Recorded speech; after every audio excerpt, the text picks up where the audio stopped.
पाकिस्तान की सियासत एक बार फिर उबाल पर है और इस बार केंद्र में है देश के पूर्व प्रधानमंत्री इमरान खान। पिछले कुछ समय से इमरान खान और पाकिस्तानी सेना के बीच टकराव लगातार तेज होता जा रहा है।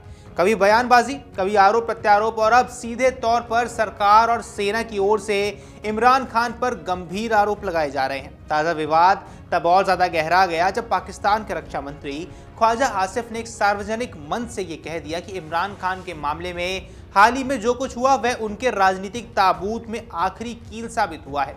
यह बयान न सिर्फ सियासी हलकों में हलचल मचाने वाला था बल्कि ये भी बताने वाला था कि पाकिस्तान की सत्ता, सेना और इमरान खान के बीच रिश्ते किस कदर बिगड़ चुके हैं। दरअसल पूरा मामला उस वक्त और ज्यादा चर्चा में आ गया जब पाकिस्तानी सेना के प्रवक्ता और DGP ISPR lieutenant general Ahmed Sharif Chaudhry ने इमरान खान पर बेहद कड़े शब्दों में हमला बोला। उन्होंने यहां तक कह दिया कि इमरान खान अपनी निजी इच्छाओं को पाकिस्तान के राष्ट्रीय हितों से ऊपर रखते आए हैं और उनका आचरण अब एक गंभीर राष्ट्रीय सुरक्षा का मुद्दा बन चुका है। इतना ही नहीं, उन्होंने इमरान खान को मानसिक रूप से बीमार व्यक्ति तक करार दिया। सेना के शीर्ष प्रवक्ता की ओर से किसी पूर्व प्रधानमंत्री के लिए इस तरह की भाषा का इस्तेमाल पाकिस्तान के इतिहास में बहुत ही दुर्लभ माना जा रहा है।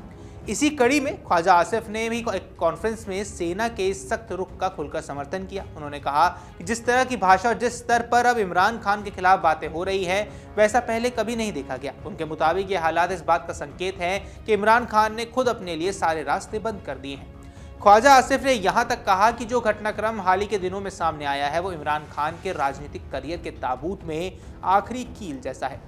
इस पूरे विवाद की एक बड़ी वजह इमरान खान की बहनों का भारतीय मीडिया को दिया गया इंटरव्यू भी बताया जा रहा है। दरअसल पाकिस्तानी सेना और सरकार को इस बात पर कड़ा ऐतराज है कि इमरान खान के परिवार के लोगों ने भारतीय टीवी चैनलों से बातचीत की और पाकिस्तान के आंतरिक हालात को वहां खुले मंच पर उठाया। ख्वाजा आसिफ ने आरोप लगाया कि इस इंटरव्यू की वजह से पाकिस्तान के अंतर्राष्ट्रीय स्तर पर बेइज्जती हुई है और देश की छवि को नुकसान पहुंचा है। सेना भी यही मानती है कि इस तरह का इंटरव्यू पाकिस्तान के खिलाफ गलत नैरेटिव को बढ़ावा देता है।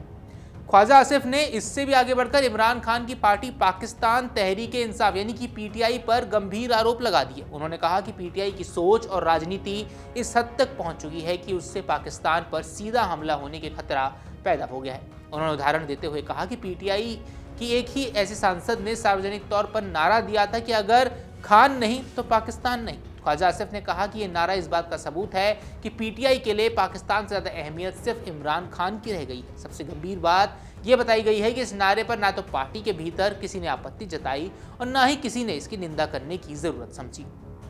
ख्वाजा आसिफ के मुताबिक पीटीआई के भीतर पाकिस्तान के खिलाफ, सेना के खिलाफ और दूसरी राजनीतिक पार्टियों के खिलाफ खुलकर बातें की जाती है, लेकिन पार्टी नेतृत्व कभी इन बातों को हल्के शब्दों में निंदा नहीं करता है। उनका कहना था कि यह स्थिति एक लोकतांत्रिक व्यवस्था के लिए बेहद खतरनाक है क्योंकि जब कोई पार्टी अपने ही देश और संस्थाओं के खिलाफ जहर उगलने लगे तो उससे राष्ट्रीय एकता कमजोर होती है।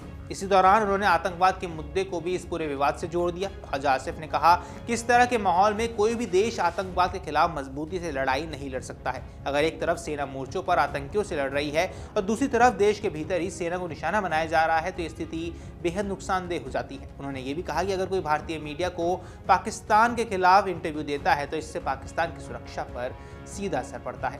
ख्वाजा आसिफ ने अपने बयान में यह भी स्वीकार किया है कि उन्होंने खुद भी कई बार सेना की आलोचना की है, लेकिन उन्होंने कभी रेड लाइन पार नहीं की। उनके मुताबिक आलोचना और देश की संस्थाओं के खिलाफ खुले तौर पर अभियान चलाने में बड़ा अंतर होता है।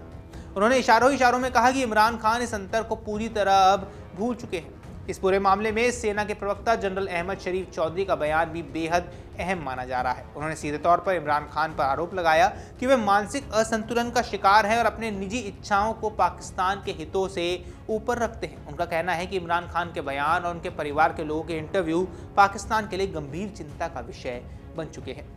प्रेस कॉन्फ्रेंस में डीजी आईएसपीआर ने दावा किया कि इमरान खान की बहनों ने जो इंटरव्यू भारतीय चैनलों को दिए वहां प्रमुखता से प्रसारित किया गया कि सेना के मुताबिक इससे पाकिस्तान के खिलाफ नकारात्मक संदेश दुनिया तक पहुंचा है।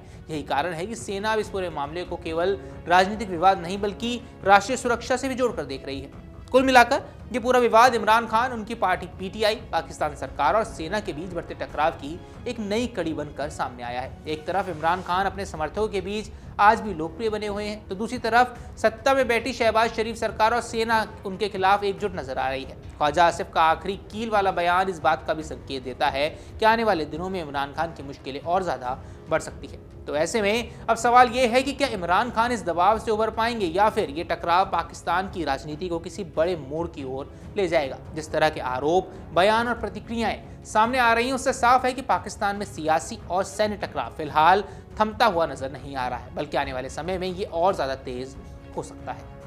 अगर आप ये वीडियो YouTube पर देख रहे हैं तो हमारे चैनल को सब्सक्राइब कर बेल आइकन दबाएं और Facebook पर देख रहे हैं तो हमारे पेज को लाइक करें।